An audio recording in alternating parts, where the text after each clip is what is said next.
ესენი არის სანათები, ქვევით, მარჯვნივ, ხედავთ? ანუ ლამპას რასაც ვეძახით რა, მაგიდაზე რო დგას სანათი საწერად, მაგიდისთვის.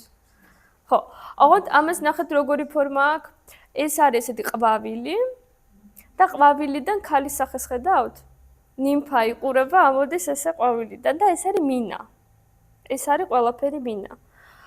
ანუ წარმოუდგენელი ოსტატობაა რა, ძალიან მაღალი დონის ნამუშევარი არის, ძალიან ძვირია რა თქმა უნდა ეს ყველაფერი, აბა ახლა სხვანაირად როგორ იქნება.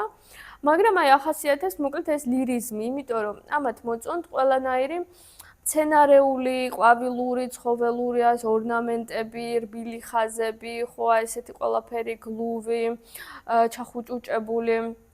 ძალიან მოწონთ კიდე ეს მზღაპრული პერსონაჟები, მითოლოგიური პერსონაჟები, ნიმფები, ათასნაირი, არ ვიცი, ღმერთები, პეპლები, ну, აი ესეთი რაღაცეები რა, აი ფანტასმაგორია, სიზმარი, სილამაზე, სილაღე, აი ყველაფერი რაც კი შეგიძლია წარმოიდგინოთ, ძალიან რომანტიკული სტილია.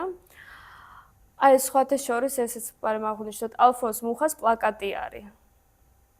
ანუ პლაკატი ხო ყველა მიცით რაც არის. პლაკატი არის ორწუთიანი თემა, გავარეკლამოთ რაღაცა, ხო? ან წარმოდგენა გავარეკლამოთ, ან არ ვიცი, ახალი სუნამო გვაქვს ის გავარეკლამოთ, ლუდი გავარეკლამოთ და ასე შემდეგ. და ალფონს მუხა არის მარკეტოლოგი რა, რეალურად ჩვენი გაგებით ეგ არის რა, რეკლამშიკია. აკეთებს რეკლამებს, მაგრამ გრაფიკას რო შეხედავთ, რა ვიცი, მე რაფაელია და მიქელანჯელო ხო, რა ლამის როგორი დახვეწილობაა თავისი სტილის ფარგლებში არაფერს არ აკლებს.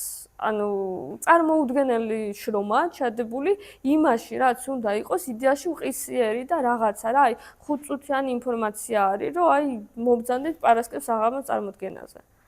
ხო? და ანუ რა ვიცი, საპნის რეკლამას რაც უნდა ამდენი ისინი, მაგრამ ეპოქიდან გამომდინარე ალბათ უნდა. ხო, ეგეთი სიტუაცია არის რა. და შესაბამისად მე მქონდა ესეთი წარმოდგენა, რომ მეთქი ნამეტანი და ხუჭუჭებული სტილია და ესეთი არის თქო რა. მოკლებული ალბათ ამ პრაქტიკულობას, მაგრამ მინდა გითხრათ, როცა მოხვდი აი ამ სახლში, აი ამ პირველი ფოტო რაც არის, ეს არის რეალურად თვითონ ვიქტორ ორტოს საკუთარი სახლი და სახელოსნო, რომელიც თავისი ოჯახისთვის აიშენა. შიგნის სურათების გადაღება ოღონდ არ შეიძლება და ინტერნეტშიც არ დევს, აი ეს ერთი სურათი დევს ხოლმე ყველგან, ეს არის ზედა ნაწილი, ეს არის სარკე და სარკე ირეკლავს თვითონ აი ამ ლამაზ კოლონას, რომელსაც უჭირავს შემინული გადახურვა. ნუ ძალიან გირჩევთ რა, რომ ნახოთ, იმიტომ რომ გარდა იმისა, რომ სუპერ ლამაზი არის და ეს ესთეტიკა თვითონ ეს არნუვოსი მთელი თავისი რბილი ხაზებით და ავეჯის დიზაინი და რაღაცა ყველაფერი თავის გაკეთებული არის. გარდა ამისა, ხალხმა ისე პრაქტიკულად ქონდა სივრცეები მოწყობილი, რომ გიჟივით დავრბოდი ესეთი და ესეთი ვიყურებოდი და მეთქი როგორ მოიფიქრა ეს. ძალიან მაგრა ქონდა თვითონ სტრუქტურა სახლის აწყობილი. სახლი ცალკე სახელოსნო ცალკე ერთი მეორეში გადადის და ახლა ელემენტარული რო გითხრათ, როგორი რაღაცა ქონდათ, იცი? თვითონ მოწონდა ღამე მუშაობა, ნუ როგორც ყველა ბევრი არქიტექტორს საერთოდ გვიყვარს ხოლმე ღამით. შესაბამისად, სხვენში ქონდა თვითონ კაბინეტი ზევით. დაჯდებოდა მთელი ღამე რაღაცა სიგარას ეწეოდა, ხატავდა, სულ თვითონ ხატავდა ყველაფერს, სხვა შორის ამ არნუვოს არქიტექტორების და ხელოვანებს ახასიათებდით რა მომენტი კიდე. არა მხოლოდ შენობას აპროექტებდნენ, არამედ ყველა დეტალს ამ შენობაშიც. ანუ სკამი, იატაკის დიზაინი, კარის სახელური, ყველა დეტალი რა, რაც კი უნდა და რასაც კი შეწუდებოდა, ყველაფერს აკეთებდა. გაუდის სახლებშიც იგივე არის, ყველაფერი გაუდია. მანიაკი იყო ეს კაცი, სერიოზულად ვამბობ, ოღონდ კაი გაგებითა დიდი სიყვარულით. ყველა კარის სახელური იყო განსხვავებული. სპეციალურად ფეხით ვიარე და ეს ყველა კარის სახელური იყო განსხვავებული, ყველაზე იყო კიდე რაღაცა, ნუ თავისებური ფორმა ქონდა და თავისი შრიფტი მოიფიქრა, კიდე გაუდიმ და ანუ დანომრილი იყო ბინები ასოებით და ანუ გაუდის შრიფტით. დღეს ამაზე რო ფიქრობ, ხო ხდებით რა, ეს ჩვენო copy-paste-ის იმაში ვცხოვრობთ საერთოდ რა, ხანაში, ლიზბიზად მეტი არაფერი არ გააკეთო და ეს ხო მზად არის უკვე და სემპლი გაქვს და რაღაცა და რო დაფიქრდები უბრალოდ, რომ ტიპი ამ ხელა არქიტექტორი იყო და არ ვიცი, მე იმასაც კი ფიქრობდა სახელური როგორი უნდა ყოფილიყო და ფილა როგორი უნდა ყოფილიყო და ყველაფერი რა, ფანჯრის დიზაინიდან იმემდე ყველაფერი. და აქაც არის იგივე თემა. ხო და ვიქტორ ორტა მოკლედ თავის კაბინეტში ზევით რო დაჯდებოდა, მთელი ღამე ხატავდა ამ დიზაინებს. მე ამ ნახაზებს ჩააგდებდა ხოლმე ეს ყუთი იყო, რომელიც ჩადიოდა მეორე სართულზე. ხო, მეორე სართულზე ყავდა გამომხაზველები. ტიპები მოვიდოდნენ დილით, დასხდებოდნენ და იმაშებოდნენ, ხაზავდნენ. ანუ რაც დახატა იმან ხელით, ესენი გამოხაზავდნენ უკვე ზომებში, ზუსტ ზომებს დაუწერდნენ და ეს ნახაზები ჩადიოდა კიდევ უფრო ქვევით, სადაც იყო სახელოსნო და იქ უკვე ბიჭები მოდიოდნენ და ამზადებდნენ სემპლებს, ანუ ხისგან და ლითონისგან უკვე უშუალოდ მანუფაქტურა იყო პირველი ვარიანტი, ასე ვთქვათ რა ამისი. მე ეს ყველაფერი რო დამზადდებოდა, ამასობაში გამოიძინებდა თქვენი ვიქტორ ორტა, ყავასაც დალებდა, იქ ცოლსაც დაელაპარაკებოდა, მე მოვიდოდა, შეხედავდა და აჰა, ეს მომწონს, ეს არ მომწონს, ეს არ გვინდა და უკვე არჩევდა და ნუ მოკლედ აი ესეთი ის ქონდა რა შემოქმედება ფაქტობრივად ძალიან პრაქტიკულად დალაგებული, გარდა იმისა, რომ სივრცეები იყო პრაქტიკულად, პლუს თავის ეს ცხოვრებაც ქონდა ძალიან კარგად აწყობილი, რა ვიცი, ჩემი აზრით. იდეალური გარემო შეიქმნა და შედეგიც გვაქვს, ძალიან მაგარი შენობები აქვს, მოკლედ არა მხოლოდ ბრუსელში, მაგრამ ბრუსელში განსაკუთრებით. ხო, კიდე გაჩვენოთ ახლა პარიზში რეები იყო. ნახეთ. პარიზული არნუვო არის მეტროს სადგურები, ხედავთ? ეს არის მეტროს ჩასასვლელი და მეტრო ამ პერიოდში ახალი შექმნილია სხვათა შორის. ანუ ერთ-ერთი პირველი მეტროა პარიზის მეტრო საერთოდ მსოფლიოში და მეტროს სადგური არის რეალურად, აი როგორ გითხრათ, მეტრო მაშინ იყო, როგორც ეხა ილონ მასკი რომ იფრინავს მარსზე. ანუ ულტრა თანამედროვე ტექნოლოგია არის. ამაზე ინოვაციური არაფერი არ არის რა, აი წარმოიდგინეთ. და შესაბამისად, მაშინ რაც იყო ყველაზე მოდური სტილი, იმით შეამკეს გარედან. ეს არის მთლიანად ლითონის კონსტრუქცია. ლითონის კონსტრუქცია შემინვით, რომელიც გავს, აი ვერ გეტყვით ზუსტად, კომბინაცია არის ფაქტობრივად მწერების ფრთების, ანუ დავაკვირდეთ, ხო, რაღაცა მემსიყლაპიას თუ პეპლის ფრთების იმიტაცია აქვს.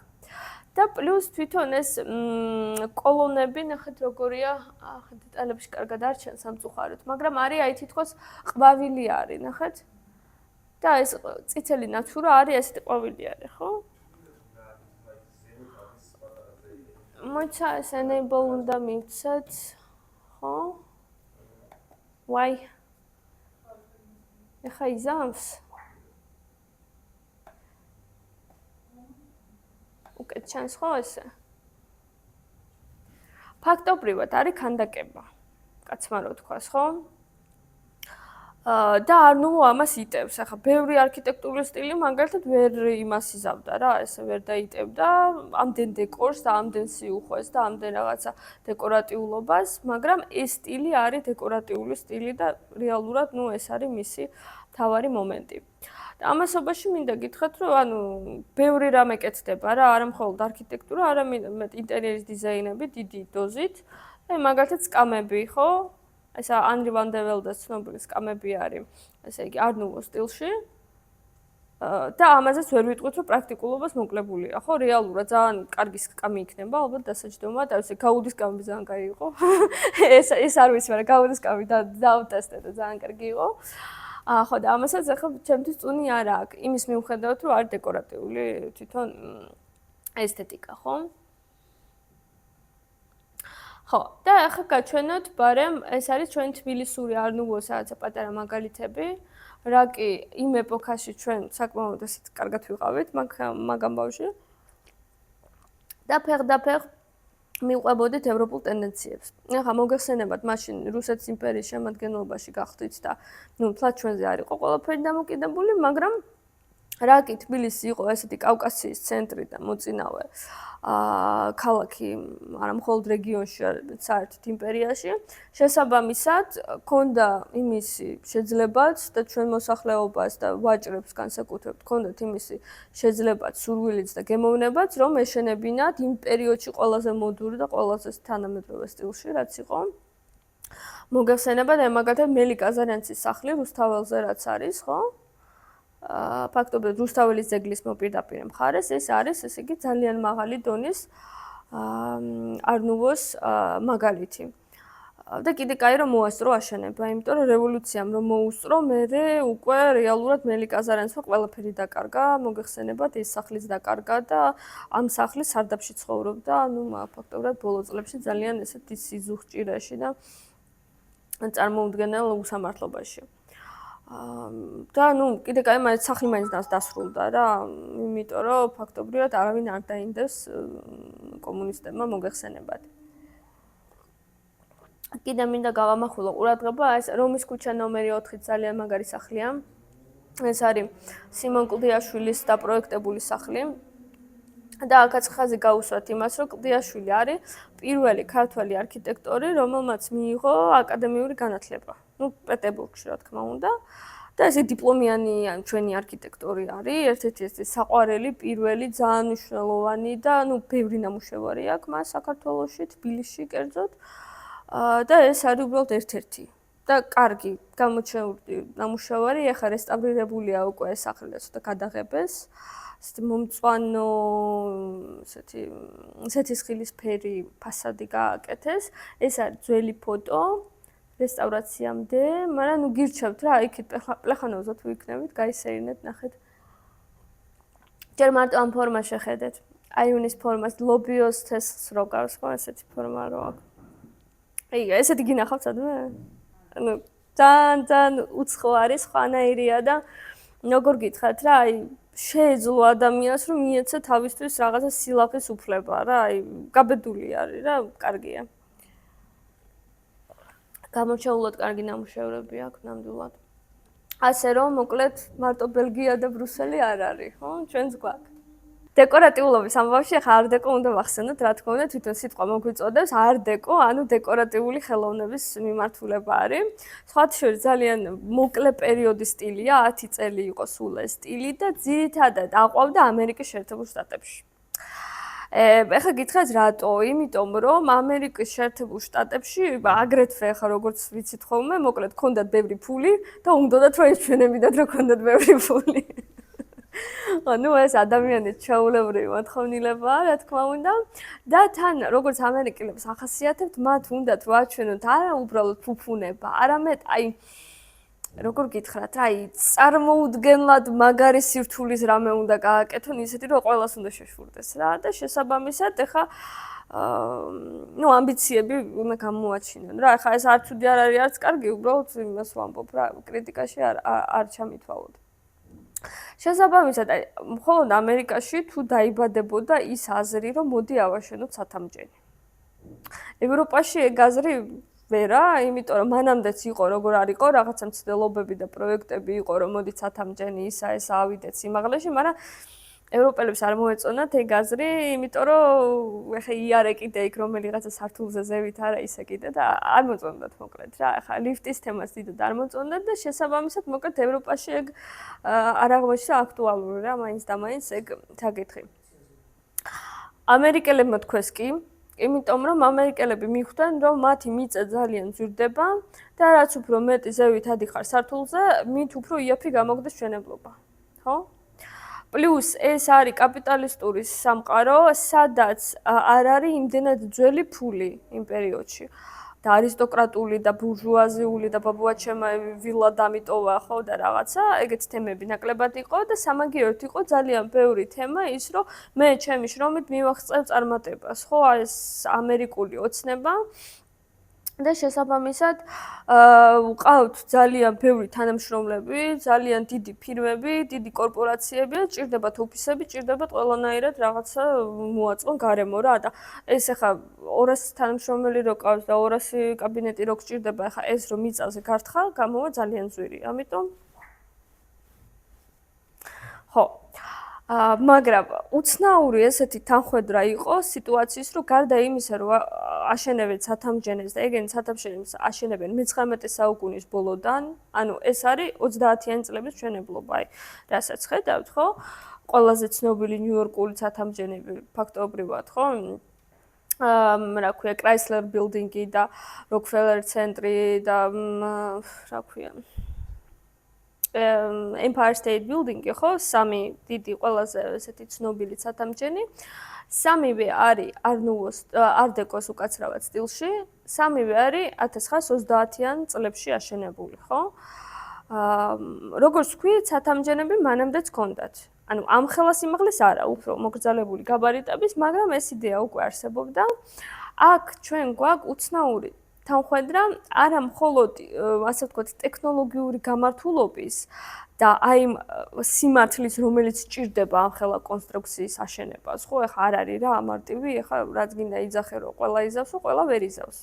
ჩვენ გვაქვს თბილისში გადახრილი კორპუსები და რაღაცები, ხო, ვიცით ყველა, ანუ ძალიან დიდი შრომაა ეს, დიდი მონდომება ჭირდება, გარდა იმისა, რომ კაპიტალი ჭირდება, მაგრამ თვითონ დეკორატიული შემადგენლობის თვალსაზრისით ეს მშენებლობა არის, როგორ გითხრათ, ახსავსე დეკორატიულობით და ფუფუნებით, სწორედ იმიტომ, რომ ამათ არ აინტერესებთ მხოლოდ ხისტი კონსტრუქცია. ამათ ჭირდებათ, რომ რაღაცნაირად შემოსონ კიდე ეს ყველაფერი რაღაცა ლეგენდარული ისტორიებით. აი ესეთი სტილია და გეტყვით ახლა გაჩვენებთ აი შიგნით როგორი თემები გვაქვს კიდე.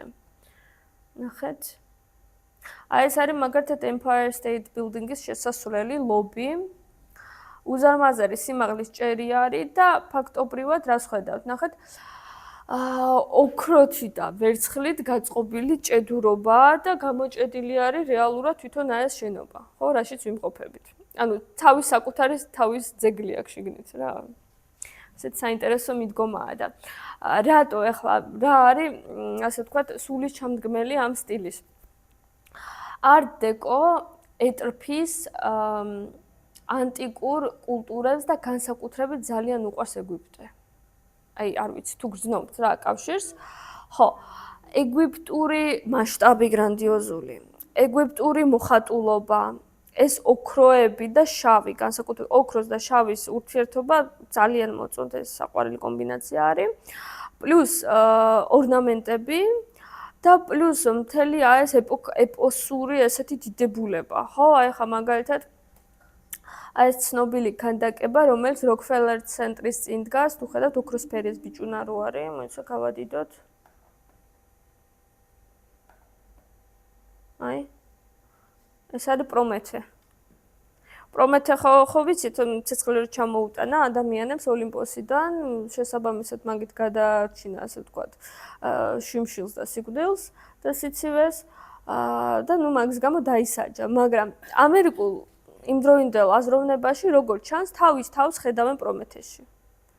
აი მათი წარმოდგენით თვითონ ამერიკელები არიან პრომეთეს სახე, თან პრომეთე არის ტიტანი, ეს არის უძველესი ღმერთი, ჯერ კიდე ტიტანები არიან ზევსამდე. ზევსამდე ღმერთები არიან, უდიდესი ღმერთები არიან, უბრალოდ დამარცხდნენ მერე და ნუ რა გავაკეთოთ, ხო? მოინგეს ოლიმპოსელმა ღმერთებმა, თორემ მანამდე თვითონ მიხავდათ პარადი. ხო. შესაბამისად ტიტანი პრომეთე, რომელსაც ჩამოაქვს ცეცხლი, რომელიც არის ყველაფრის სიმბოლო, განათლებაც არის, პროგრესიც არის, წინსვლაც არის და ყველაფერი. და შესაბამისად აი ოქროსფერი პრომეთე არის ფაქტობრივად აი ამერიკელების ესეთი კერპი რა ამ შემთხვევაში და ნუ აი თავის თავს რო გამოხატავენ ამ თვალსაზრისით. და ეს სურთ ზოგადად რო აჩვენონ კიდევაც არქიტექტურაში, ხო, აი, რა ვიცი, უპრეცედენტოა დამერწმუნებით, ახლა დღეს კი დუბაის პრინცები და ისინი უფრო მაღალ ცათამბჯენებს აშენებენ, მაგრამ ეს დღეს და ის არის 100 წლის წინ, 1930-იან წლებში, ხო? კიდე რა შეგვიძლია ვთქვათ, საერთოდ ეს არის ძალიან ლამაზი საინტერესო ეპოქა, არის ჯაზის ეპოქა და არის ის ეპოქა, რომელიც ფიცჯერალდმა აღწერა რომანში დიდი გეტსბი, ხო? ბარემ ფასკუნჯში ვართ, ლიტერატურული საზოგადოება რაღაცა წიგნებიც გავიხსენეთ, აი დიდი გეტსბის ეპოქა არის, მანქანების ეპოქა არის, ანუ ავტომობილები რო შემოდის, ესე სარბიელზე და აი დიდ გეტსბიში ერთ-ერთი მთავარი როლი და საკვანძო სცენა ხო მანქანებით ხდება და ნუ რეალურად არის მანქანების ამბავი ძალიან მნიშვნელოვანია აქ და აი ეს გაჩვენოთ მაგალითად ეს არის რენე ლალიკის სამშვენისი მანქანის კაპოტისთვის. ხედავთ? სამშვენიერია. ეს კაცი სხვათა შორის წეღან გამომშა რომ მეხსენებინა, აი ეს სანათები რო გაჩვენეთ, აი ესაც რენე ლალიკია. ანუ ერთი და იგივე ავტორი არის, ფრანგი იუველირი იყო. რეალურად სანათებსაც აკეთებდა და აი ეს სამშვენისები ზევით რაც არის მამლის თავიანი, ეს არის სარჭით მისთვის, ქალისთვის და ესეც არის რაღაცა ეს თმის სამაგრი ნემზიყვაპია. ესეთი მითიური არსება, ხო? ეს არის არ-დეკო, არ-ნუვო სტილში, უფრო სწორედ რენე ვალიკის ნამუშევრები და ეს არის უკვე არ-დეკო სტილში გადავიდა მერე. აი.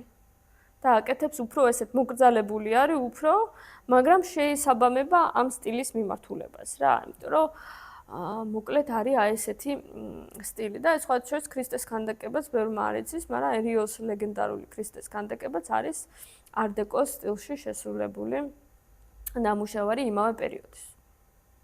სხვათა შორის მინდა გითხრათ, ამ სტილის მერე დაიწყო ამერიკაში დიდი დეპრესია. დიდი დეპრესია. ძალიან ბევრი ფული დახარჯეს, როგორც ჩანს, არა მხოლოდ ეს იყო, ეხა იქ ფაქტობრივად მოხდა დიდი Black Friday რაც იყო, ხო? შავი პარასკევი. რეალურად ეგ მოხდა, ბირჟაზე მოუვიდათ რაღაცა ლაფსუსი და დაკარგა ბევრმა კომპანიამ, გაკოტრდნენ რა ზოგადად რა ეს ფული რო ქონდათ, რაღაცა ვირტუალური ფული, მოდი ესე ვთქვათ, აღმოჩნდა რომ რეალური არ აქვთ და მაგა გამოიწვია კრიზისი და 1-10 წელი მერე საწყლები გამოდიოდნენ კრიზისიდან და ამიტომ ეს სტილი აღარ განვითარდა. ნუ გასაგებია, ხო? ამაზე 10 წლის განმავლობაში იმდენი დაიხარჯა, რომ მერე უკვე ვერა. ხო. თუმცა ეს მაინც პრივილეგირებული ელიტის სტილი იყო თავისთავად გასაგებია, მაგრამ ნუ ახლა როცა ქვეყანას უჭირს, უკვე ყველას უჭირს. ხო, ამიტომ მოკლედ ეს სტილი ფაქტობრივად აღმოჩნდა ესეთი მოკლე, მაგრამ ლეგენდარული და ნუ დღემდე უყვართ ხოლმე რა ხშირად რაღაცებს კინოში და იმაში ვხედავთ.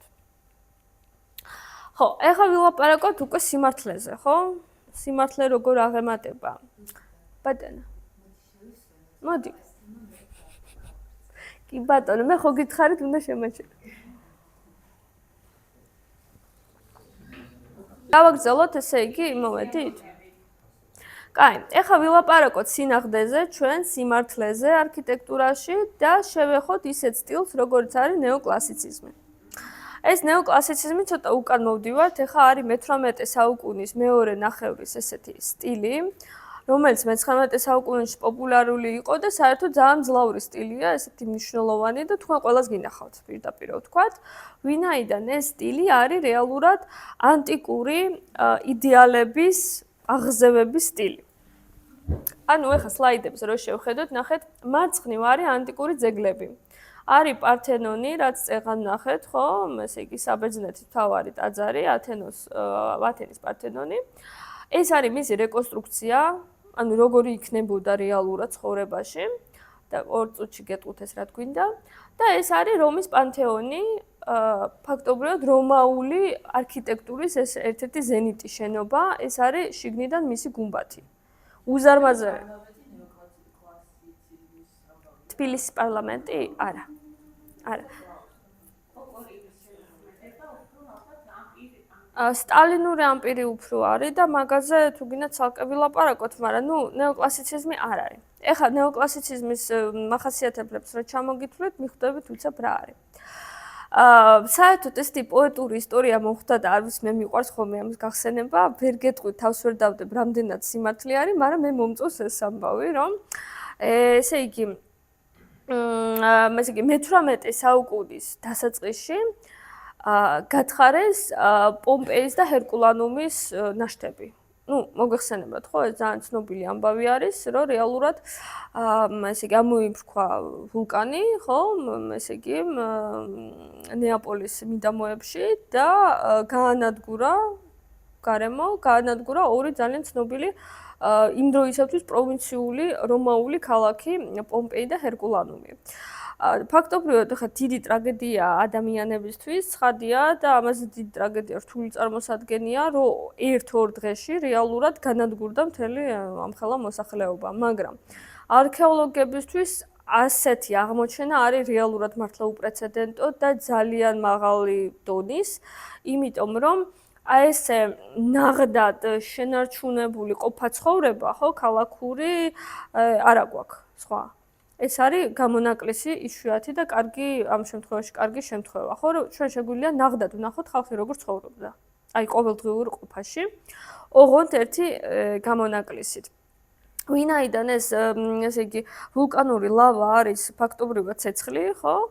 შესაბამისად დაიწვა ყველაფერი, რაც წვადი იყო, ხო, ქალაქში. ანუ რაც იყო ხის, რაც იყო მატერიის, ნაჭრის, ხო, და მსგავსი რაღაცა ესეთი ორგანული ესე იგი მასალები, ყველაფერი დაიწვა. განადგურდა გარე ფასადების მომპირკეთება და შეღებვა და რაღაცა ეს ფერი, რასაც ჰქონდა ყველაფერი. და ნუ გადაშა ინტერიერები მაგ მხრივ ეგ ძალიან კარგია, იმიტომ რომ მაგ მხრივ ჩვენ ვიცით რამდენად ჭრელი იყო ანტიკურობა. აი ეს ახლა რისთვის მინდოდა ეს აღდგენა, ნახეთ, გაგიდიდებთ. ათენის პართენონი. ნახეთ, ფრიზი და ესე იგი დეკორი. ყველაფერი არის მოხატული. ხედავთ, ხო? გარდა იმისა, რომ არის ქანდაკება, ხო, და რელიეფურია ყველაფერი და ეს ბატალური სცენები და ღმერთები და ასე შემდეგ, ანუ საკრალური მნიშვნელობის ხელოვნება გვაქვს, აქ ქანდაკება გვაქვს. გარდა ამისა, ყველაფერი არის შეღებილი. და მინდა გითხრათ, რომ ეგვიპტეშიც ყველაფერი იყო შეღებილი. ხო? ახლა შეიძლება მთლად პირამიდები არა ნაკლებად სავარაუდოა, მაგრამ ტაძრები, ფარაონების სასახლეები, ყველაფერი იყო შეღებილი და იყო ჭრელი. ანუ მათი ესთეტიკა იყო ასეთი, რაც ჩვენ მაგალითად დიდი ხნის განმავლობაში არ ვიცოდით. ჩვენ გულისხმობ კაცობრიობას და არქეოლოგიას რა და ისტორიას.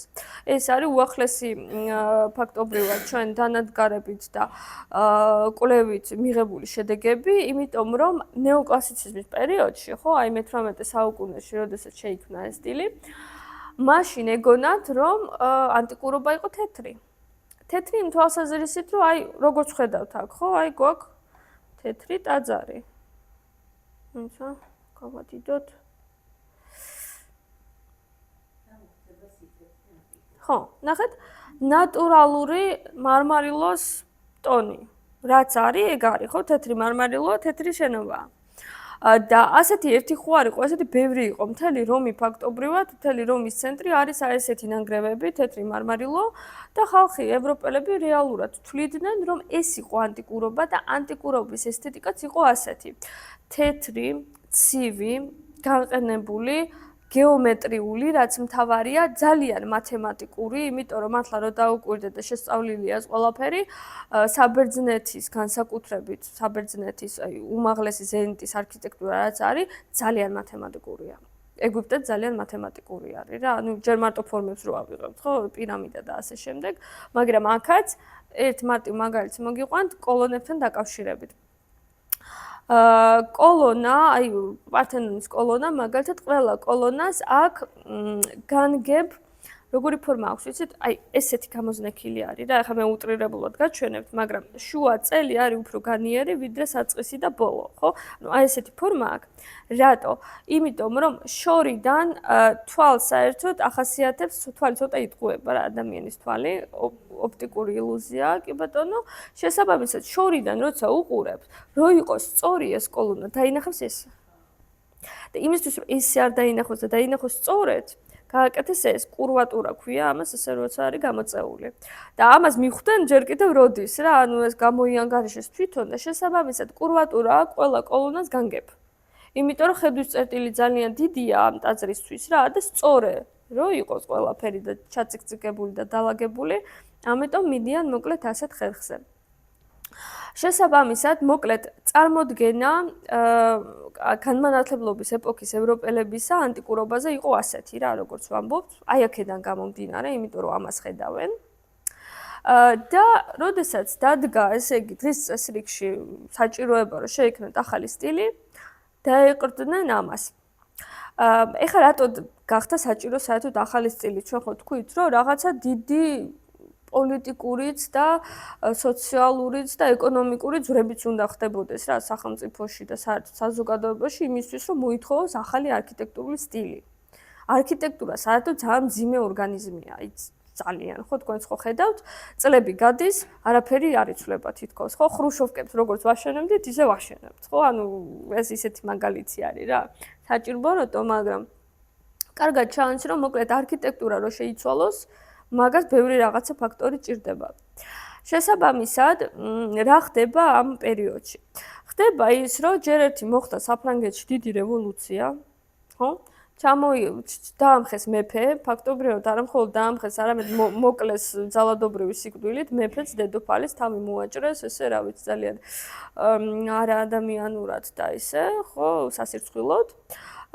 ფაქტობრივად გადაუარეს ამ განმანათლებლებმა, როგორც თავის თავს უწოდებდნენ, მთელ ესე იგი სისტემას, რაც იყო მონარქიული სისტემა, ხო, არისტოკრატებს მოდი ვთქვათ ქართულად დედა უდირეს.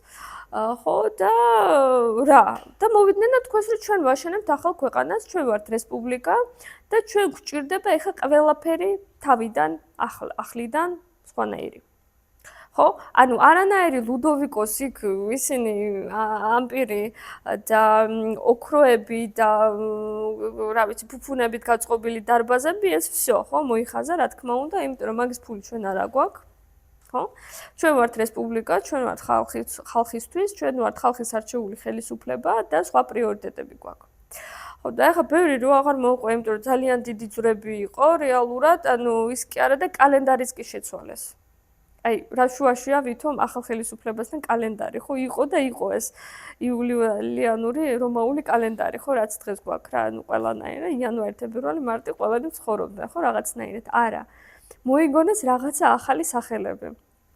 ეხლა მეც არ მახსოვს ყველა რო ჩამოგითვალოთ, მაგრამ რაღაცა ლუიდორი, ფინიდორი, იმიდორი, ამადორი, რაღაცა ესეთ სახელები დაარქვეს თავისი რევოლუციური კონცეფციიდან გამომდინარე რა, ანუ მოკლედ თავისი ის ქონდა და მოკლედ ყველაფერი გადააკეთეს, კონსტიტუცია გადააკეთეს და შესაბამისად ახალი შენობები რო დაჭირდათ, რას დავეყრდნოთ? დავეყრდნოთ ანტიკურობას, ოღონდ ესეთ დიდებულ, განყენებულ, თეთრ, სერიოზულ და აი, როგორ გითხრათ რა, აი სტატუსის მატარებელ ანტიკურობას. ხო? შესაბამისად, ახალი სტილი, რომელსაც დაარქვეს ნეოკლასიციზმი, და თვითონ სიტყვას მაგას ნიშნავს, ხო, ნეოკლასიციზმი, ანუ ახალი კლასიკა. ხო, კლასიკა არის ეს. ეს რომ აქ დამავიწყდა. კლასიკა არის ეს. ნეოკლასიციზმი არის ეს. ნეოკლასიციზმი არის რეალურად საბერძნეთისა და რომის ესეთი მიქსი, უტრირებული, ოღონდ გაზრდილი მასშტაბში და ახასიათებს ესეთი სითეთრე, სინაღდე და დეკორის უფრო ნაკლები დოზა ვიდრე იყო მანამდე. მანამდე იყო როკოკო და ბაროკო. რო ხდებოდა სტილისტურად და როკოკო და ბაროკო არის ყველაზე ფუფუნებით გადავსებული ესეთი სტილები, აი არ ვიცი, რუსთაველის თეატრი ხო გინახავთ ყველას, ხო? ეკლექტიკურია, მაგრამ ნუ ნაწილობრივ ეგ არის, ხო? აი ძალიან ბევრი დეკორი, მოხატულობა, ლამაზი ჭერი, ლამაზი დეტალები, ოქროები, აი რაღაცა რა, ბევრი როკოკოს, ბაროკოს ძალიან უყვარს ეს. ამათ არ მოწონთ. ამათ არ მოწონთ და აკეთებენ ნახეთ ახლა ეს არის მაგალითად რომის პანთეონი, უკაცრავად ეს არის პარიზის პანთეონი. კი, რომის არის აგერ. ეს არის პარიზის პანთეონი. ანუ რეალურად არის ტაძარი, ქრისტიანული ეკლესია, გუმბათოვანი ეკლესია, რომელშიც ნუ რაკი პანთეონია, ახლა კრძალავენ დიდ გამოჩენილ ფრანგებს. მათ შორის ცოტანი არიან ძალიან აქ დაკრძალული, ნამეტანი დიდი პატივია და ცოტანი ყავთ. ჩვენგან განსხვავებით, ჩვენ პანთეონში ბევრი ყავს. და ვინც იქ არატევა, კიდე გაქვს დიდუბის პანთეონი, ხო, ესე დამატებითი ფილიალი პანთეონი. ჩვენ ბევრი გამოჩენილი კაი ხალხი ყავს, ამათაც ყავთ, მაგრამ პანთეონში ყველა არა. სიმკაცრეა, ხო? ვიზუალური თვალსაზრისით ნახეთ როგორი არის. დეკორი გვაქვს, მაგრამ მცირე დოზით, ხო, რეალურად გვაქვს გაფორმებული მხოლოდ კაპიტელები, ფრიზი და ნუ აი რეალურად რაც იყო ხოლმე, აი რაც მოიცა შევხედოთ, რაც პართენონში იქნებოდა გაფორმებული, ხო? იგივე არის აქაც გაფორმებული. ხო. და სამაგიეროდ გვაქვს დიდი გუმბათი. ფაქტობრივად გუმბათი დგას კოლონებზე, კოლონები ძალიან მოწონთ ამ შემთხვევაში და მოწონთ ეს დიდი მასშტაბი და სითეთრე, სიდიადე, სისუფთავე, რისთვის? იმიტომ რომ ეს სტილი არის ფაქტობრივად ძალაუფლების და რაც მთავარია ხალხის მიერ არჩეული ხელისუფლების ძალაუფლების გამომხატველი. ხო? ახალი ძალაუფლება არის, ახალი ხელისუფლება არის და უნდათ რომ აჩვენონ რა მაგრები არიან. მინდა გითხრათ, რომ ეს სტილი ძალიან პოპულარული არის საფრანგეთში და ნუ აი რეალურად პარიზის ცენტრი, მთელი პარიზის ცენტრი აშენებულია ამ ერთ სტილში. ოსმანიზაცია იყო, ანუ ძალიან დიდი გადაკეთება პარიზის, ეს უკვე მე-19 საუკუნის შუა წლებში, 20 წლის განმავლობაში გადაუარეს მთელ შუა საუკუნოვან პარიზს. ყველაფერი დაანგრიეს, ააშენეს ის, რასაც დღეს ხედავთ, ხო? ანუ ნეოკლასიციზმია ყველაფერი. და ახლა თქვენ თუ გამოიცნობთ კიდე რომელი დიდი დედაქალაქი არის მსოფლიოში, რომელიც აშენებულია ამავე სტილში. თუ გაიხსენებთ. მადრიდი არა, ხო, ვაშინგტონი. აი, გადავიდეთ, ახლა გაჩვენოთ ვაშინგტონი და აქ გამოჩნდება ამ სტილის იდეადე. ნახეთ. მასშტაბი დიდი, ძალიან გავს პართენონს, ხო გავს? ხო, ოღონდ უფრო დიდია. უფრო გრანდიოზული არის, უფრო სერიოზულია, თეთრია. საერთოდ თეთრი არის ძალიან არაუტილიტარული ფერი რა არქიტექტურისთვისა და ტანსაცმლის ყველაფრისთვის რა, მოსავლელი არის რთული. და სწორედ ამაში არის მისი ასე ვთქვათ უნიკალურობა და ისეთი რა, აი ფუფუნება რა, რომ აი არის საშუალება და მოდი ვქნათ, ხო? შესაბამისად, აი გეომეტრიულობა, კლასიკური ელემენტების გამოყენება, რაც არის თვითონ ეს ორდერული სისტემა, ანუ კოლონების და კოჭების სისტემა და გუმბათი. ხო? რომის იმპერიიდან წამოღებული ეს გუმბათის თემა, სიმეტრია, ნახეთ სარკულის სიმეტრიით არის ეს თეთრი სახლი გაკეთებული, ხო? და ნუ რეალურად ძალიან დალაგებული და ისეთი სტილი არის რა, რომ შეხედავ ამ შენობას, შენ რო ხარ მოქალაქე, ჯერ ერთი უნდა გაგიჩნდეს რაღაცა კრძალვის შეგრძნება, ხო, რომ ეს ჩემზე ბევრად დიდია. სახელმწიფო ჩემზე ბევრად დიდია და ხელისუფლება ჩემზე ბევრად დიდია და მეორეს მხრივ, ანუ აი თუ ამერიკელი ხარ, ხო და აქ ხარ, ფიქრობ, რომ ეს ჩემი არჩეული ხელისუფლების აშენებულია, ხო? ანუ თან მეც იქ ვარ. ანუ ეს კი ჩემზე დიდია, მაგრამ მეც იქ ვარ, მე ვიხდი გადასახადებს და ეს ხალხი იქ მუშაობს ჩემზე. აი ესეთი დამოკიდებულება არის და ყოველ შემთხვევაში არის სტატუსის გამომხატველი სტილი. შემდგომ პერიოდში უკვე შენდებოდა არამხოლოდ დაუშვათ მუნიციპალური შენობები, არამედ აი ბანკის შენობებში იყო ძალიან პოპულარული სასამართლო, დიდი სადაზღვევო კომპანიები და ასე შემდეგ. აი სტატუსი, სადაც ჭირდებოდათ, რომ გამოეხატათ, ხო, რომ მე ვარ ძალიან სანდო ბანკი. მე ვარ ძალიან სანდო საკრედიტო ორგანიზაცია, სადაზღვევო ორგანიზაცია და რაღაცა. აი ეს სტილი იდეალური, ხო? თეთრ კოლონებიანი ესეთი შენობა ააშენე და ყველა გენდობა. ხო, ახლა რაც შეეხება ლინკოლნს, მინდა ეს გითხრათ, უბრალოდ სამწუხაროდ ის ფოტო არა მაქვს, სადაც ჩანს ლინკოლნის მემორიალი, როგორ მიმართებაში არის თეთრ სახლთან, მაგრამ ზეპირად მოგიყვებით. ესეთი გრძელი ესეთი ალეა არის, ესე ტბორია, წყალია, აქეთ იქით გამწვანება, ერთ მხარეს დგას თეთრი სახლი, მეორე მხარეს დგას ლინკოლნის ესე იგი მემორიალი. მემორიალი გარედან აი ესეთია, აი ქვედა ფოტო რაც არის, აი ეს პართენონს რო გავს, ერთ-ერთი ლამის პართენონია და შიგნით ზის ლინკოლნი აი ესეთი ქანდაკება აქვს, ნახეთ? ვინმე სხვა არ გაგონებთ? ხო, ზევსის ქანდაკებასავე ზის. საერთოდ მინდა გითხრათ, რომ ბერძნულ კულტურაში იყო ასე მიღებული, რომ თუ ქანდაკება ზის, აუცილებლად ღმერთია. ხო? იმიტომ რომ იქ სადაც ღმერთი ზის, ადამიანი ვერ დაჯდება რა თავისთავად, ამიტომ თუ ზის აუცილებლად ღმერთია, ხოლო რა კი ზევსი არის მთავარი ღმერთი, ზევსი როგორც წესი სუზის. ნუ ზევსის ქანდაკებები სულ იყო ხოლმე ესეთი მჯდომარე.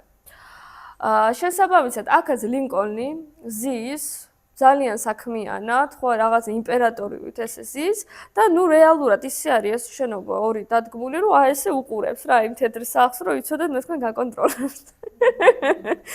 ხო? ანუ ამაშიც არის რაღაცნაირი ჩაქსოვილი ესეთი სემანტიკური კოდი რა, ვინ არის ამ ქვეყანაში. ანუ სხვათა შორის ეს შეერთებულ შტატები კი არის თავის დედანში ქრისტიანული სახელმწიფო და ანუ კიდე თავისი ანუ ძალიან მორწმუნეები და ისეთები და პურიტანები იყვნენ და რაღაცა, მაგრამ აი რო ჩაუღმავდები, არქიტექტურა გინდა, ქანდაკება გინდა, რაშმორიზმთა გინდა და რაღაცა ძალიან წარმართული იმიჯებია. ხო? ანუ რატო? იმიტომ რომ ძალიან ძლიერი იმიჯებია, ძალიან ძლიერი კოდი არის თვითონ ეს ანტიკური ხელოვნების კოდები რა, როგორიც არის ეს. როგორიც არის მაგალითად რაშფორის მთახო ყველას გაქვთ ნანახი 4 პრეზიდენტი რო არის ამოკვეთილი უზარმაზარ კლდეში რამ გააკეთებინათ ეგეთი რაღაცა რა როგორ მოუვიდათ თავში მაგრამ რო დაუფიქრდები ლამის ის არის რამზესის ქანდაკებები და რაღაცა ხო რა განსხვავებაა ხო იგივე არის იქ იყვნენ ფარაონები აქ არიან პრეზიდენტები რა განსხვავებაა ხო შესაბამისად, მოკლედ აი შტატებმა ძალიან ბევრი ისესხეს ამ ანტიკური კულტურებისგან, მიუხედავად იმისა, რომ არ ქონდათ მათ ანტიკური წარსული. რა ვქნათ? ნუ ახლა კიდევ ბევრი პრობლემა გვაქვს, რა ვქნათ.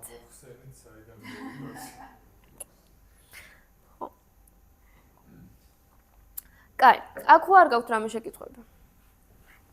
მე მაინტერესებს რომლის ანტიკურ იმაზე არქიტექტურას თუ იყო მოხატული ისევე როგორც დიდი ალბათობით კი. დიდი ალბათობით კი, იმიტომ რომ რომის საერთოდ უყვარს სიუხვე და ფუფუნება და ფერი. ანუ ანტიკურობა საერთოდ უყვარს რა ფერი. იცი ახლა ჩემი რა ვიცი ესეთი ვარაუდიც არის რა მე მგონი გონივრულია რომ თუ კი ინტერიერი გაქვს ასეთი მორთული და ჭრელი. აი ახლა რომის პანთეონს ჩავრთავ. ნახეთ როგორი ჭერია. და რამდენი მარმარილოა შიგნით და როგორი უხვი ფერია და ღრმა და რაღაცა, ანუ რატო იქნება ექსტერიერი სადა? რა ვიცი. ხო, უნდა ვივარაუდოთ, რომ რაღაცა მაინც იქნებოდა, მაგრამ ყოველ შემთხვევაში, ახლა პართენონის შემთხვევაშიც ასე არის, კოლონები თეთრია, კარგი, მაგრამ რაც დეკორი იყო და რაც ხელოვნება იყო, ეს არის ყველაფერი გაფერადებული და სხვათა შორის მინდა გითხრათ, რომ აი წინარე ეპოქის კულტურები რაც იყო, მაგალითად კრეტა-მიკენის კულტურაც და მე სანტორინიში მოხვდით კიდე მე და ეკა ვიყავით სანტორინის მუზეუმში, ესე იგი ეს იონიური და ზოგადად ეს კიკლადური კულტურა, კუნძულოვანი კულტურა ისეთი ჭრელი იყო და ისეთი ფერადი და ისეთი ლამაზი, ანუ ეს ინტერიერის მოხატულობა, რომ მე მიყვარს ახლა ეს იგივე ხალხია და ახლა ექსტერიერში რა დაემართებოდათ, ხო, ალბათ ისიც იქნებოდა, უბრალოდ არ შემორჩა. და ხო გეუბნებით კიდევ ერთხელ ეგვიპტური ტაძრებიც ყველაფერი მოხატული იყო და ჭრელი. და ეხლა დღეს ჩვენ არაფერი არ შემოგჩა, იმიტომ რომ 3000 წელი გავიდა და მეტი, ხო? და ნუ ბოდიში, ეხლა ხან წვიმს და ხან ქარია. როგორ? ანუ არა, ესე თვალით არ ჩანს, მაგაშია საქმე ზუსტად რა, რომ თვალით არ ჩანს და რომ იკვლიეს და მე ეძიეს და რაღაცა, ანუ ეს არის მეცნიერული იმითი დადგენილი, მე რომ ამოიღეში და რაღაცა გამოვიდა და გამოჩნდა. კი. კი, იმიტომ რომ თანამედროვე ტექნიკით, რა ვიცი, ლაზერი და იმითი, ანუ ხო ხვდებით რა, ანუ ძალიან სერიოზულად ამუშავებენ უკვე რა, ანუ ჩვენ მანამდე რაც არ ვიცოდით და ხო გეუბნებით, ამათი ეს იყო ვარაუდი რა, რომ მოდი აღვადგინოთ ახალი კლასიკა და ნუ ააშენეს უთეთრი სახლები, მთელი ხო გაჩვენდა, მთელი ისინი უთეთრია.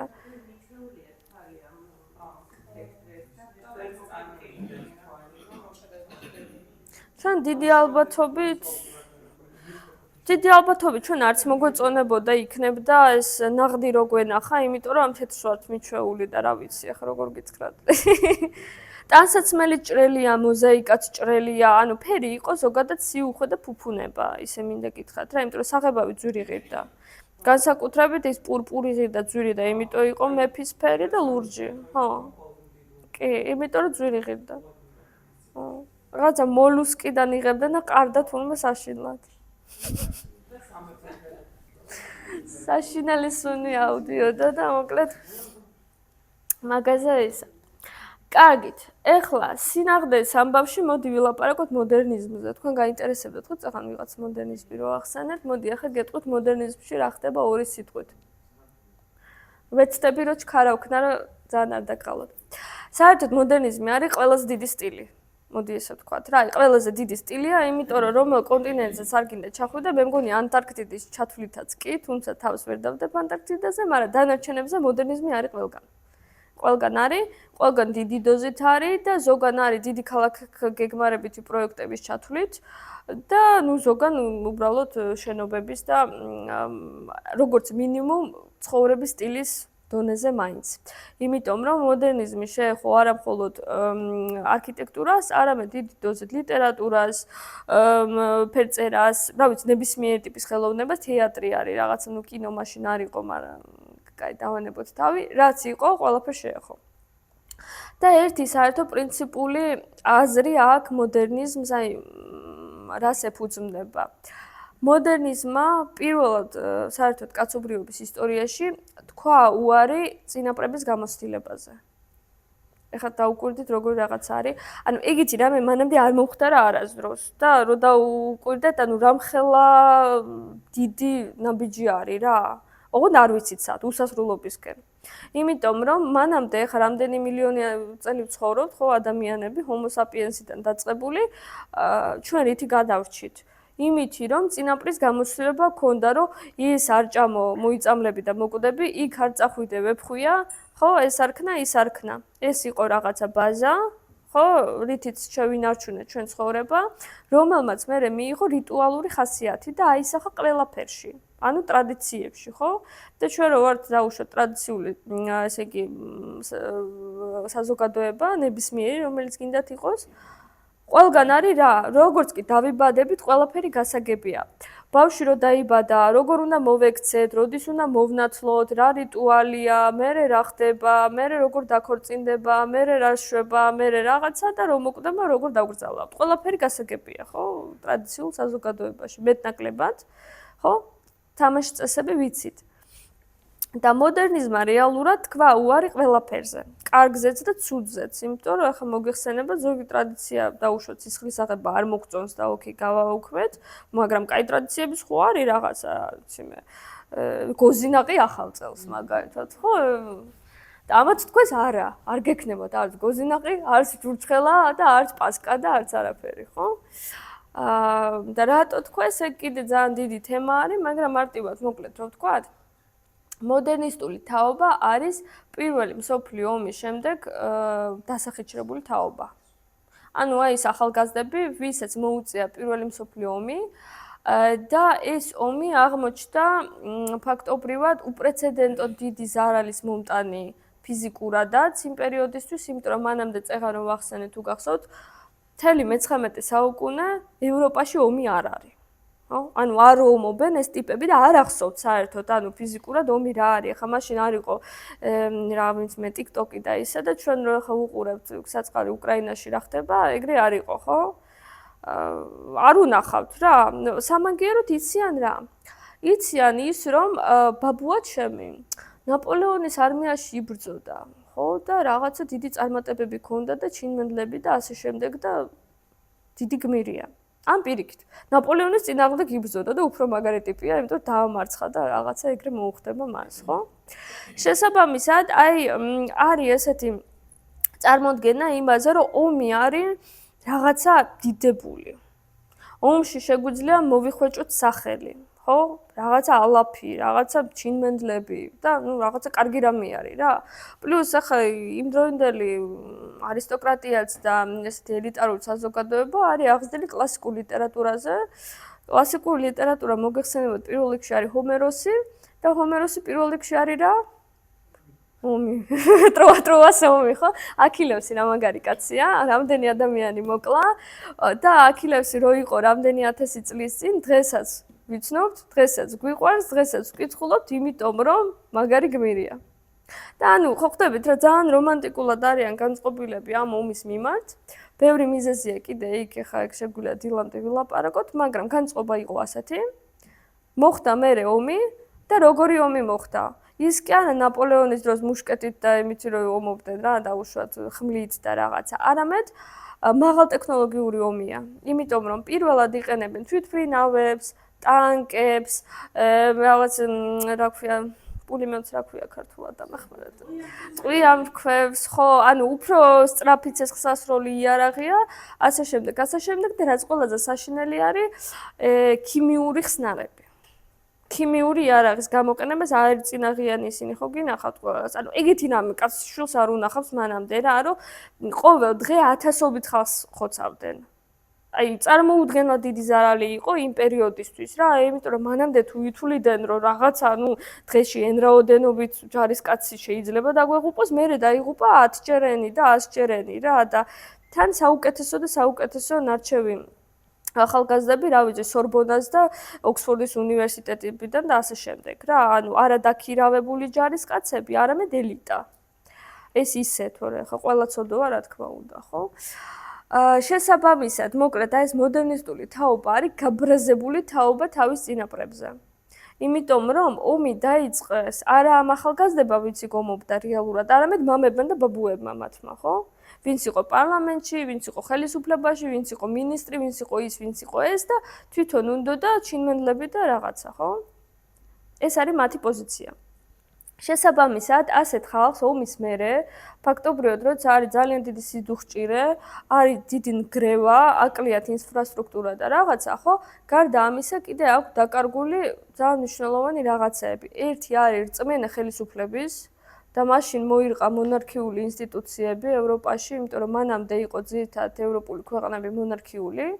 მოგეხსენებათ და ერთი დიდი ოჯახი იყო, ყველა ერთმანეთის ბიძაშვილი იყო. და ეძახდნენ ჩვენო ვართო დედოფალი ვიქტორიას შვილიშვილების ქვეყნები. იმიტომ რომ მართლა ეგრეა. ბევრი შვილი ყავდა, ბევრი შვილიშვილი ყავდა და ამ განსაკუთრებულ ნორდიკულ, ესე იგი, სამეფო სახლებში, დანიაში, გერმანიაში, რუსეთში და ასე შემდეგ, სულ ესე იგი, ჰოლანდიაშიც სულ დედოფალი ვიქტორიას შვილიშვილები არიან, რძლები და დედოფლები. ხო, ანუ ნაცავები არიან რა, ერთმანეთზე ყველანი. ხო და მოკლედ ომის მერე ამათ მიმართ არის აბსოლუტურად დისკრედიტირებული შეფასება, რომ მეფებმა რაღაცა ვერ განსაჯეს, ისე როგორც საჭირო იყო, რა კი ასეთი ზარალი გვაქვს და მეორე არის, რომ დაიწყო ძალიან დიდი ტალღა ათეიზმის, ხო? სად იყო ღმერთი, როდესაც ეს ჯოჯოხეთი ხდებოდა. რეალურად ახლა ათეისტები იყვნენ ყოველთვის, ეგ არ არის ახალი თემა, რომ რაღაცა მაშინ წარმოიქმნა მაინც და მაინც, მაგრამ უბრალოდ ასეთი დიდი მასშტაბით არ იყო. მე-19 საუკუნეში მრევლი არის 99% ალბათ რა, ძალიან დიდი დოზა არის რა, ანუ მოსახლეობის ყველა არის მრევლი. მერე უკვე აღარ. შესაბამისად, აი მოდერნისტები არიან ზუსტად ეს ხალხი. ათეისტები, სოციალურად განწყობილები და ბევრი არიან კომუნისტები და ლე კორბუზიეც მაგალითად ვიზეც ახლა ვილაპარაკეთ იყო სოციალისტი თავისი სოფხედველებით და ტრადიციებზე უარის თქმელი, აი ყველაფერში რა აბსოლუტურად. და ამ ხალხმა თქვა, რომ ჩვენ არ გვინდა ასეთი გარყვნილი წინაპრების გამოცდილება, ხო?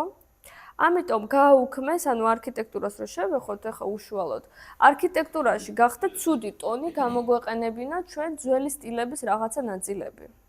ხო? ანუ ახლა მაგალითად რომ მოსულიყო დამკვეთი და რომ ეთქვა, რომ ვაიმე იცი, ბაროკოს სტილში მინდა სახლი. და ესეთი იტყოდნენ არა. არა, იმიტომ რომ ბაროკოს სტილში სახლი ეს არ არის უკვე შესაფერისი ამ ეპოქისთვის. ჩვენ ვაკეთებთ ნოლიდან. ნოლიდან ახლა რას ვაკეთებთ? ყავს ესეთი შვეიცარელი, ფრანგულენოვანი, ესე იგი, არქიტექტორი ბატონი ლე კორბუზიე, რომელიც არის მამა და მარჩენალი მთელი მოდერნიზმის. ალბათ ყველას გაგიგიათ მეტნაკლებად, ხო, ახლა ლე კორბუზიეს სახელი ისეთი დიდია, რომ სულ არავინ არ იცოდე არქიტექტურაში ლე კორბუზიე ის არის ხოლმე რა, ესეთი. ქრისტე ღმერთი არის და ლე კორბუზიე, ხო? და მოკლედ ლე კორბუზიე ძალიან ხისტად, ძალიან ისე მოდის დოგმატურად და აი ტიპი არის როგორიც, აი მოსე არის რა, ეს მოაქ რა 10 მცნება მოაქ და ახლა ყველას თავში უნდა ჩაგირიკინოთ, მე თქვენ როგორ უნდა აშენოთო რა, აი ოღონდ მართლა. ძალიან ხისტი და ესეთი კაცი იყო უხეში. შესაბამისად, ახლა მოსე არა, მაგრამ 5 მცნება მოგვიტანა რა, ახლა 5 პრინციპი ქონდა ლე კორბუზიეს, უცებ ჩამოგითვლით და თქვენ ყველანი უცებ იცნობთ, იმიტომ რომ ეგ ვიცით კარგად. საბჭოთა კავშირიდან გამომდინარე. პირველი არის, რომ ლე კორბუზიეს აზრით შენობა უნდა აწეული იყოს ხიმინჯებზე. ანუ ხიმინჯებზე დგას, იმიტომ რომ კარკასია, ხო, კოლონებიანი შენობა გვაქვს და პირველი სართული აქ ან ცარიელი, ან კომერციული ფართისთვის, ან მანქანის ადგომისთვის. ვაკეში გინახავთ კორპუსები ესეთი რო დგას და საბურთალოზე? აწეული რო არის და ესი კოლონები რო ჩას? გამარჯობა ბატონო კორბუზიე, ხო? ხო. ეს იყო მისი იდეა და რეალურად ძალიან ბევრი აპროექტებდა ზუსტად ასე და თვითონაც ასე აპროექტებდა. მეორე, არის ბრტყელი და ათვისებული სახურავი. კორპუსებზე ხო გინახავთ ტყილი და ათვისებული სახურავი. როგორ? Fiat-ის ქარხანა კი. Fiat-ის ქარხანაზე რა ხდება ახლა თქვენ გითხათ, ვისაც არ გინახავთ. Fiat-ის ქარხანა არის აშენებული 30-იან წლებში და ესეთი აი დიდი ნოლის ფორმა აქვს რა, ესეთი ნოლივით არის და ზემოდან სახურავზე აქვს მანქანების ტრეკი. Fiat-ის ტრეკი. და ფორმულა 1-ის მანქანები ასე დადიოდნენ. არა, ეხა მუზეუმია. ეხა მუზეუმი და არ ვიცი, ეხა შეიძლება რაღაცას აწყობენ ხოლმე, მაგრამ თავის დროზე ეგ იყო ესე იგი Fiat-ის ქარხანა და ის ჰქონდათ რა ქვიან ოფისი რა, ჩვეულებრივად, ძალიან დიდი შენობა არის და ანუ უბრალოდ რო ვფიქრობ, როგორი გაბედული ხალხი იყო, ოფისის თავზე 30-იან წლებში გააკეთეს ტრეკი. ხო ну ესეთი რა მარტო იტალიელებს შეუძლიათ გიჟი ხალხია, ესე იგი მანქანები ისე უყვართ და ტრეკი აქვს სახურავზე.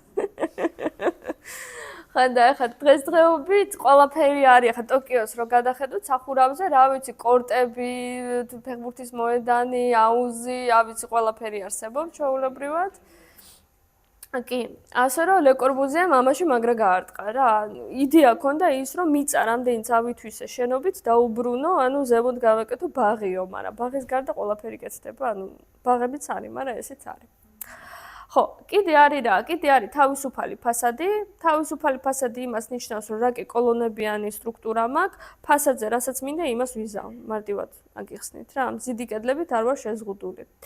მეოთხე არის ლენტური ფანჯრები, აი ამ შენობაში როგორც ხედავთ, ხო, გრძელი ესეთი ფანჯარა არის, რომელიც რეალურად მე მოდიფიცირდა და ეს ფანჯარა გაიზარდა და აი გვერდზე სახლი რო არის, ამის შემთხვევაში მთელი კედელი ფანჯარაა. ხედავთ, ხო? ამაზეც ვილაპარაკოთ. და ბოლო არის თავისუფალი გეგმარება, ყველაზე კაი რაღაცაა, რაც მოდერნიზმმა მოიფიქრა ალბათ, იმიტომ რომ კოლონებიანი შენობა რა კი გვაქვს, შიგნით არ გვაქვს ჩვენ მზიდი კედლები, ანუ როგორც მინდა ისე დავტიხრავ. და თუ არ მინდა საერთოდ არ დავტიხრავ. მაქვს ერთი დიდი ცარიელი სივრცე. ბატონო? ხო. ხო. ანუ ეს რომ მაქვს საშუალება ეხა ეს ტიხარი ავიღო ერთი სრული სივრცე მქონდეს და რაღაცა ეს მოგცა მოდერნიზმმა, ან პირიქით თუ მინდა სულ გადავტიხრავ და რაღაცა. არაფერი. დროებით, მადლობა რომ მოხვედით. შევხვდებით სამშაბათს. დროებით, აბა.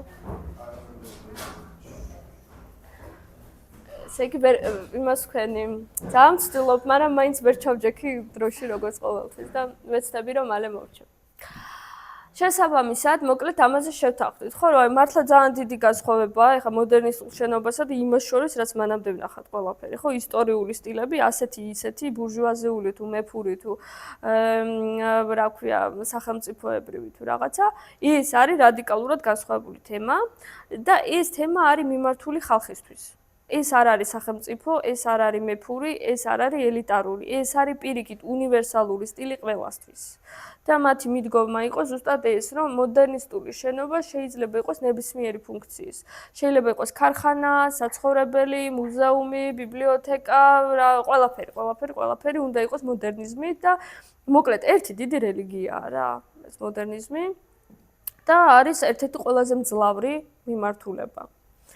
და ამათ აინტერესებთ ჩვენსაგანს რომ დაუბრუნდეთ სიმართლე. ესენი არიან ნაღდი სიმართლის მოსაუბრე ხალხი, ხო გეუბნებით არანაირი ტყუილი არ მოწონთ, არც ისეთი, არც ასეთი, არც ისტორიულ კონტექსტში და არც ცდილობის გულიზა, არანაირად.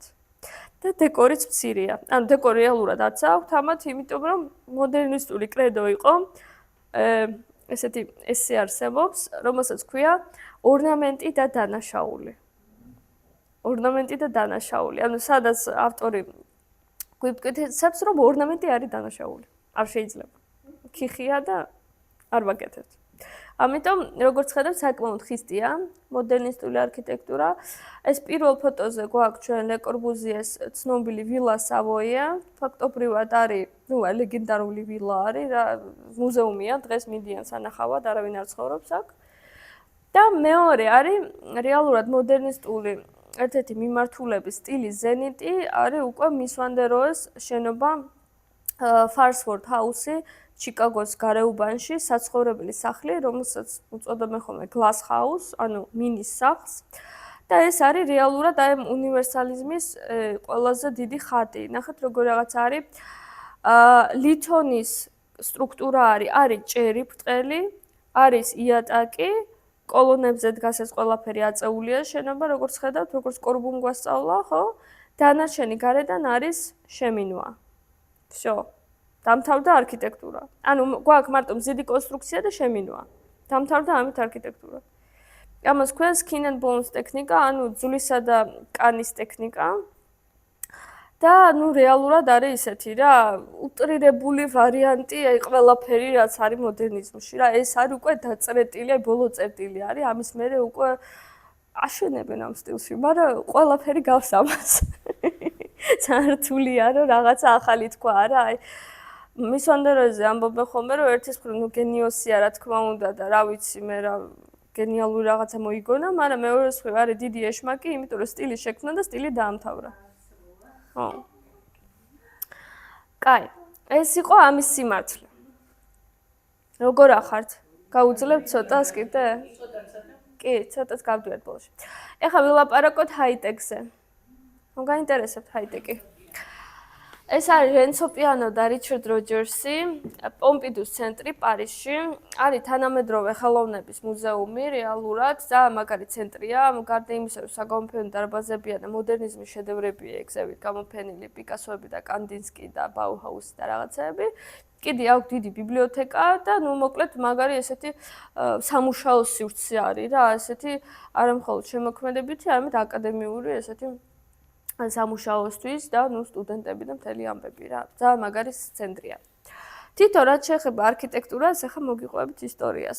ეს შენობა არის პირველი თავის სტილში, მოდი ესე ვთქვათ, ჰაიტეკის სტილში. თითო სიტყვა ნიშნავს მაღალ ტექნოლოგიებს, ხო, ჰაიტეკი, მაღალი ტექნოლოგიები. არის 70-იანი წლების დასაწყისი და კონკრეტულად ეს შენობა ააშენა ორმა ახალგაზრდა ბიჭმა დაახლოებით 28 წლის იყვნენ თუ რაღაცა რა იმ პერიოდში. ანუ არქიტექტორისთვის არაფერია, ძალიან პატარა ითვლება ეგ ასაკი და მოიგეს კონკურსში.